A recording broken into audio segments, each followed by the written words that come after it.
ጤና ይስጥልን ውድ አድማጮቻችን፣ ለአሁን ያዘጋጀንላችሁ አጫጭር ዜናዎች ይዘን ቀርበናል። አብራችሁን ቆዩ። ወቅታዊ ታማኝና ፈጣን መረጃዎችን ለመከታተል ቻናላችንን ታይም ሚዲያ ሰብስክራይብ፣ ሼር እና ላይክ በማድረግ ቤተሰብ ይሁን። ይህ ታይም ነው። ጤና ይስጥልን ውድ አድማጮቻችን፣ ለዛሬ እሁድ የካቲት 8 2018 ዓ.ም ያዘጋጀንላችሁ ዜናዎች ይዘን ቀርበናል። ቆይታችሁ ከኛ ጋር ይሁን።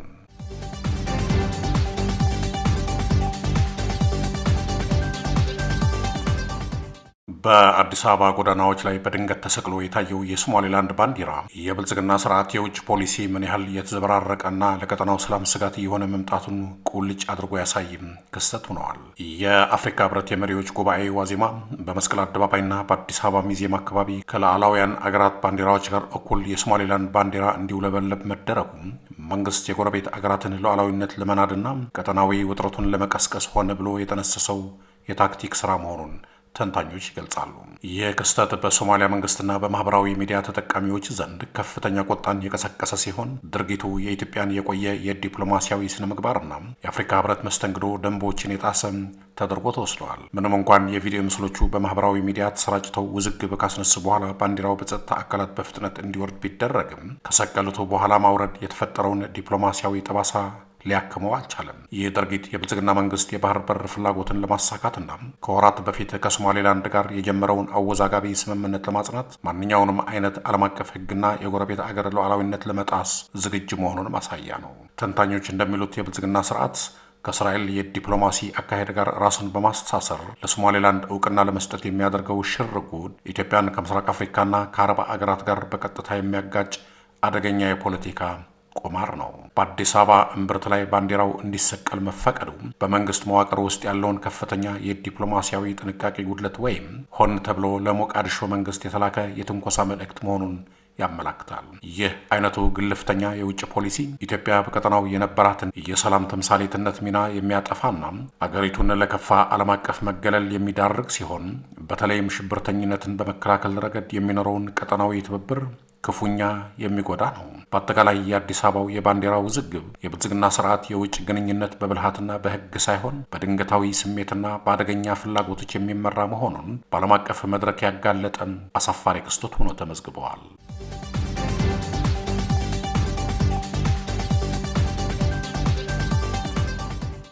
ትላንትና ሌሊት በአዲስ አበባ ከተማ ጆሞ ሚካኤል እና ሰው ሪል ስቴት አካባቢ ታዋቂው አትሌት ፈይሳ ሌሌሳ በከፍተኛ ስካር ውስጥ ሆኖ በሚያሽከረክረው የቤት መኪና በሁለት ወጣቶች ላይ ከባድ አደጋ ማድረሱ ተዘገበ።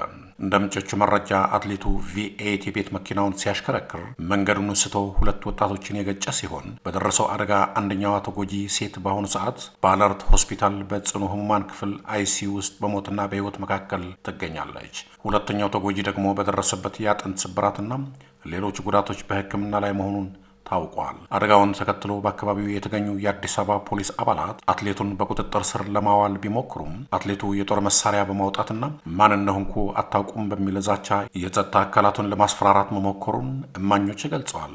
ይህ ድርጊት በአካባቢው በነበሩ ነዋሪዎችና በታዛቢዎች ዘንድ ከፍተኛ ቁጣን ቀስቅሰዋል። አትሌት ፈይሳ ሌሊሳ ከገዢው የብልጽግና ፓርቲ ጋር የቅርብ ግንኙነት እንዳለው የሚታወቅ ሲሆን አደጋው ከደረሰ በኋላ እስካሁን በቁጥጥር ስር አለመዋሉ የህግ የበላይነት ጥያቄን እያስነሳ ይገኛል። የተጎጂ ቤተሰቦችና የፍትህ ፈላጊ ዜጎች ግለሰቡ ከስርዓቱ ጋር ባለው ቅርበት ምክንያት ከህግ በላይ ሊሆን እንደማይገባና ጉዳዩ በገለልተኛ አካል ተጣርቶ ፍትህ እንዲሰጣቸው በጽኑ እየጠየቁ ነው።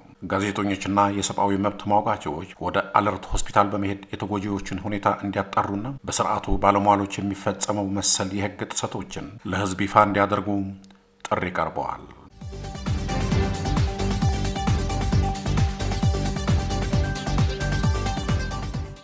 የአማራ ፋኖ ብሔራዊ ንቅናቄ አፋብን ሊቀመንበር ዘመነ ካሴም በአማራ ህዝብ ላይ እየተካሄደ ነው ያሉትን የዘር ማጥፋት ጦርነትና ቀጠናዊ የደህንነት ስጋትን አስመልክቶ ለአፍሪካ ህብረት መሪዎች አስቸኳይ የጥሪ ደብዳቤ አቀረቡ።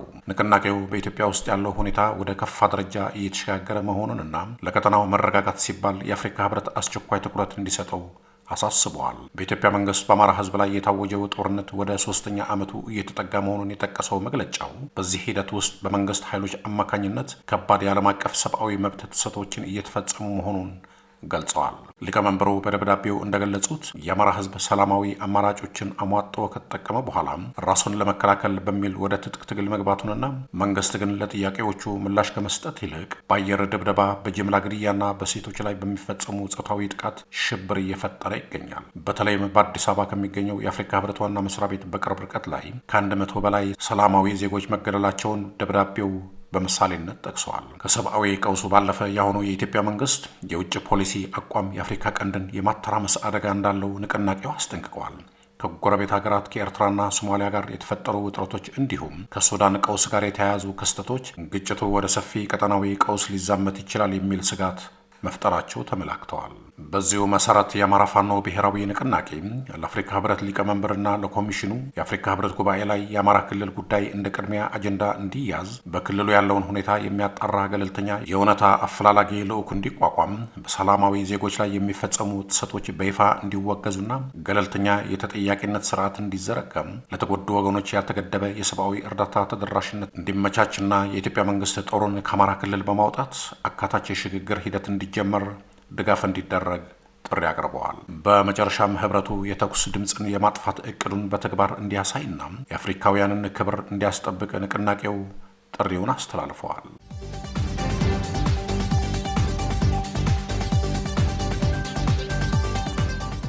ቱርክ ለሶማሊያ የላከቻቸው የውጊያ ታንኮች በምስራቅ አፍሪካ አዲስ የፖለቲካ ትኩሳት ቀሰቀሱ። ቱርክ ኤም60ና ኤም48 ፓተን የተሰኙ ዋና የውጊያ ታንኮችን ለሶማሊያ መላኳን ተከትሎ በምስራቅ አፍሪካ ቀንድ ያለው ወታደራዊ ሽኩቻና ዲፕሎማሲያዊ ፍጥጫ ወደ አዲስና አሳሳቢ ምዕራፍ መሸጋገሩ ተዘገበ። በሞቃዲሾ ወደብ ላይ እነዚህ ታንኮች ሲራገፉ የሚያሳዩ ምስሎች በበየነ መረብ ላይ በስፋት የተሰራጩ ሲሆን ይህም በቱርክና በሶማሊያ መካከል ያለውን የመከላከያ አጋርነት ከመቼውም ጊዜ በላይ አጠናክረውታል። ይህ የታንኮች ጭነት ሶማሊያ ከሶማሌላንድ ጋር በገባችበት ከፍተኛ ዲፕሎማሲያዊ ፍጥጫ ወቅት መድረሱ ልዩ ትርጉም ተሰጥቶታል።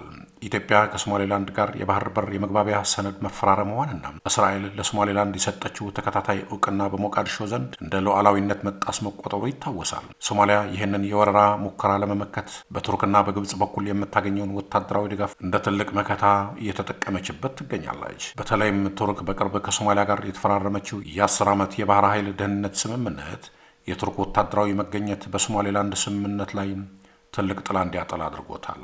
በሌላ በኩል የቱርክ እንቅስቃሴ በቀጠናው ውስጥ ከእስራኤል ጋር ካላት ወቅታዊ ተቃርኖ አንጻር የሚታይ ነው። ቱርክ በቀይ ባህርና በኤደን ባህረ ሰላጤ አካባቢ ያላትን ተጽዕኖ ማስፋፋቷ በእስራኤል ዘንድ ከፍተኛ ስጋትን ፈጥሯል። እስራኤል በተለምዶ በቀጠናው ካሏት ስትራቴጂካዊ ወዳጆች በተለይም ከኢትዮጵያ ጋር ያላት ግንኙነት የሚታወቅ ቢሆንም ቱርክ በሶማሊያ በኩል የምታሳየው የጡንቻ ማሳየት ፉክክር የቀጠናውን የኃይል ሚዛን ሊለውጠው እንደሚችል ይገመታል። በተለይም የጋዛውን ጦርነት ተከትሎ በቱርክና በእስራኤል መካከል ያለው ግንኙነት እጅግ በሻከረበት ወቅት አንካራ በሙስሊም አገራት ዘንድ ያላትን ወታደራዊ ተሰላፊነት ማሳደጓም የፖለቲካ የበላይነትን የመፈለግ አካል ተደርጎ ይወሰዳል። ለሶማሌላንድም ቢሆን ይህ የታንኮች አቅርቦት አስጊ መልእክት አለው። ሶማሌላንድ ራሷን የቻለች መንግስት እንደሆነች ብታውጅም ሞቃዲሾ የታጠቀችውን ዘመናዊ መሳሪያ ተጠቅመው ሉዓላዊነቴን አከብራለሁ በሚል ሰበብ ወደ ወታደራዊ ግጭት ልትገባ ትችላለች የሚል ስጋት ነግሰዋል። ይህም በቀጠናው የጦር መሳሪያ ፉክክር አርምስ ሬስ እንዲፋጠንና ቀደም ሲል የነበረውን አንጻራዊ ሰላም አደጋ ላይ ሊጥለው እንደሚችል ተዘግበዋል። በአጠቃላይ የቱርክ ታንኮች ሞቃዲሾ መድረስ ለሶማሊያ ጦር የሞራልና የትጥቅ የበላይነት የሚሰጥ ቢሆንም በኢትዮጵያ በሶማሊያና በጎረቤት አገራት መካከል ያለውን ውጥረት ይበልጥ ውስብስብ እያደረገው ይገኛል። ይህ እንቅስቃሴ ቱርክ በምስራቅ አፍሪካ ቀንድ ቁልፍ ተዋናይ ሆና ለመቀጠል ያላትን ጽኑ ፍላጎት የሚያረጋግጥ ሲሆን የአካባቢው አገራት ለዚህ ወታደራዊ ግንባታ የሚሰጡት ምላሽ የቀጠናውን የወደፊት የሰላምና የደህንነት ሁኔታን የሚወስን ይሆናል።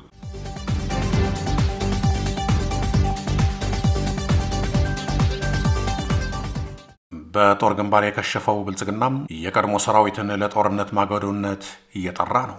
የአገሪቱን ሰላምና ጸጥታ ማስከበር ተስኖት በየአቅጣጫው ጦርነት ውስጥ የገባው የብልጽግና መንግስት በሰራዊቱ ላይ እየደረሰበት ያለውን ከፍተኛ የሰው ኃይል ኪሳራ ለመሸፈን የቀድሞ የሰራዊት አባላትን መልሶ ለመመልመል ጥሪ አቅርበዋል። መከላከያ ሚኒስቴር ትላንት ባወጣው መግለጫ ከዚህ ቀደም በተለያዩ ምክንያቶች ከሰራዊቱ የተሰናበቱ አባላት ዳግም እንዲቀላቀሉ ጥሪ ያቀረበ ሲሆን ይህም በፖለቲካ ተንታኞች ዘንድ የመጨረሻው የውድቀት ምልክት ተደርጎ ተቆጥሯል። መንግስት በይፋ ባወጣው በዚህ ማስታወቂያ ላይ እስከ 40 ዓመት ዕድሜ ያላቸውን የቀድሞ መኮንኖችና አባላት ለመመልመል ማቀዱ ስርዓቱ በወጣት ምልምሎች ብቻ ጦርነቱን መግፋት እንዳልቻለም ማረጋገጫ ሆኗል። የብልጽግና ጦር በተለያዩ ግንባሮች በገጠመው ተከታታይ ሽንፈት ምክንያት በሺዎች የሚቆጠሩ አባላቱን እያጣ መሆኑን ይነገራል። አዲሱ የምልመላ ጥሪም ይህንን ክፍተት ለመሙላት የታለመ ሲሆን አገርን አድን በሚል መማጸኑ ተሰምተዋል። መንግስት ለቀድሞ ሰራዊት አባላት ያቀረበው ጥሪ ከኑሮ ውድነትና ከኢኮኖሚ ቀውስ ጋር ተያይዞ ዜጎችን ለጦርነት ማገዶነት የመጠቀም ስልት እንደሆነ ይነገራል። ጥቅማችሁ ይጠበቃል በሚል ማታለያ እድሜያቸው የገፉና ጡረታ የወጡ ዜጎችን ወደ ጦር ግንባር መጥራት ስርዓቱ ያለበትን ከፍተኛ ተስፋ መቁረጥና የሰው ኃይል ድርቅ በግልጽ የሚያሳይ ነው። በማስታወቂያው ላይ የተቀመጡት ፖለቲካዊ መስፈርቶች መንግስት የገዛ ሰራዊቱን እንኳን ማመን እንደተሳነው ያሳያሉ። በጸረ ህዝብ ተግባር ያልተሳተፈ የሚለው ቅድመ ሁኔታም ስርዓቱ በሰራዊቱ ውስጥ ያለውን ተቃውሞና ክፍፍል ለመቆጣጠር የሚያደርገው ጥረት አካል መሆኑን ተመላክተዋል። ይህ የመከላከያ ሚኒስቴር ጥሪ ብልጽግና በአገሪቱ የጫረው እሳት ራሱን እየለበለበው መሆኑንና የኢትዮጵያን ህዝብ ወደማያልቅ የእርስ በርስ ጦርነትና የደም መፋሰስ እየከተተው መሆኑን በግልጽ ያሳየ ክስተት ሆኖ ተመዝግበዋል።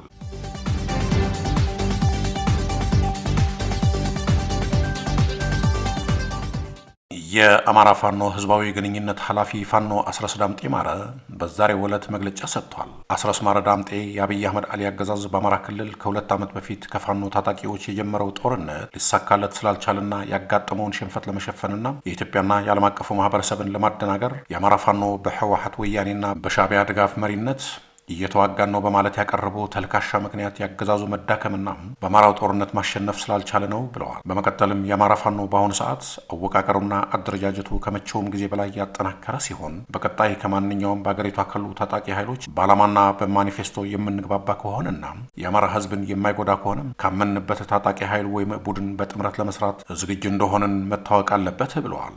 ፋኖ አስረስ ማረ እንዲሁም በአሁኑ ሰዓት የብልጽግና አገዛዝ እንዳለው በአማራ ህዝብ ላይ ቀን በቀን እየተፈጸሙት ያሉት የንጹሐን የድሮንና የከባድ መሳሪያ ድብደባዎች እና ግድያዎች ከአስመራ ወይም ከመቀሌ ሳይሆን ከዚሁ ከደጃፋችን ካለው የብልጽግና አገዛዝ ነው ብለዋል። ስለሆነም የብልጽግና ገዳይ አገዛዝ በአሁኑ ሰዓት በጦርነት ሊያሸንፈው ያልቻለውን የአማራ ፋኖ ትግል ለማኮላሸትና የስነ ልቦና ስብራት ለመፍጠር የአማራው ህዝባዊ ትግል በሻዕቢያና ወያኔ እየተደገፈ እንደሆነ አድርጎ በሚዲያውና በተከፋይ አክቲቪስቶች የነዛው ወሬ ፈጽሞ ከሀቅ የራቀ ነው ብለዋል። በመጨረሻም ይህ በአገሪቷ የበቀለው ደም መጣጭና ገዳይ አገዛዝ እስከ ወዲያኛው ለማስወገድና ኢትዮጵያ የኢትዮጵያውያን ሆና ህዝቦች በሰላምና በነጻነት መብታቸው ተከብረው የሚኖሩባት አገር እንድትሆን የአማራ ፋኖ ኃይል ከማንኛውም ወገንም ይሁን ታጣቂ በትብብርና በጥምረት በመስራት አገዛዙን በተቻለ ፍጥነት ማስወገድ እንዳለብን በዚሁ አጋጣሚ ለማሳወቅ እንወዳለን ሲል ፋኖ አስረስ ማረ ዳምጤ መግለጫ ሰጥተዋል። ይህ በእንዲህ እንዳለ የአማራ ፋኖ በዛሬው እሁድ የካቲት 8 2018 ዓ.ም የወረታ ከተማን መቆጣጠሩን ታውቋል። ይህን ተከትሎ የፋኖ ኃይሎች በወረታ የነበረውን የብልጽግና መከላከያ የሎጂስቲክስ መጋዘን በመስበር በርካታ ከአዘርባጃን የመጡ አዳዲስ መሳሪያም 6 ድሽቃና ቁጥራቸው ብዙ የሆኑ የተለያዩ ተተኳሽ መውሰዳቸውን ታውቋል። ይህ የዛሬው የወረታ ውሎና ዝርፊያ በማለት የዘገበው ደግሞ በአማራ ህዝብ የሚጠራው የብልጽግና አገልጋይ ሚዲያ አሚኮ አማራ ሚዲያ ኮርፖሬሽን ነው። እንዲሁም ገዳዩ የብልጽግና አገዛዝ የፋኖ ኃይሎች የወረታን ከተማ መቆጣጠራቸውን ተከትሎ እንደተለመደው በዛሬው እሁድ የካቲት 8 2018 ዓ.ም ከሰዓት አካባቢ በተደጋጋሚ የድሮን ጥቃት በከተማዋ በመፈጸም የሲቪሊያንን ህይወትን ቀጥፈዋል። በተመሳሳይ መረጃ ከአፋር ጭፍራ ተነስቶ ወልዲያን በማቋረጥ ወደ ላሊበላ መስመር በ4 ዙ 23 ታጅቦ በበርካታ መኪኖች ይጓዝ የነበረው የብልጽግና አገዛዝ ሰራዊት በሚኒሊክ እዝ ያሳምነው ክፍለ ጦር ቃኝ በሳንቃ ከተማ ዙሪያ የተሳካ የደፈጣ ጥቃት ተፈጽሞበታል። በዚህ ጥቃት ይጓዙ ከነበሩት ብዛት ያላቸው መኪኖች በሁለቱ መኪኖች ተጭነው ይጓዙ የነበሩ የአብይ ወታደሮች በደፈጣው ሙሉ በሙሉ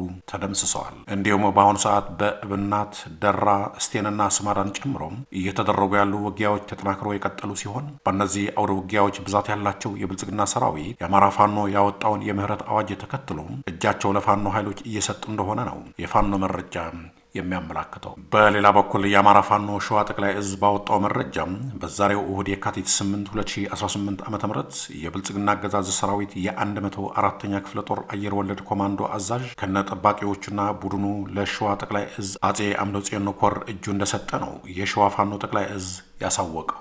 ውድ አድማጮቻችን ለአሁን ያዘጋጀላችሁ ዜናዎች እነዚህ ነበሩ። በቀጣይ እስከምንገናኝ ሰላም በያላችሁበት። ታማኝ ወቅታዊና ፈጣን መረጃዎችን ለመከታተል ቻናላችን ታይም ሚዲያ ሳብስክራይብ፣ ሼር እና ላይክ በማድረግ ቤተሰብ ይሁኑ።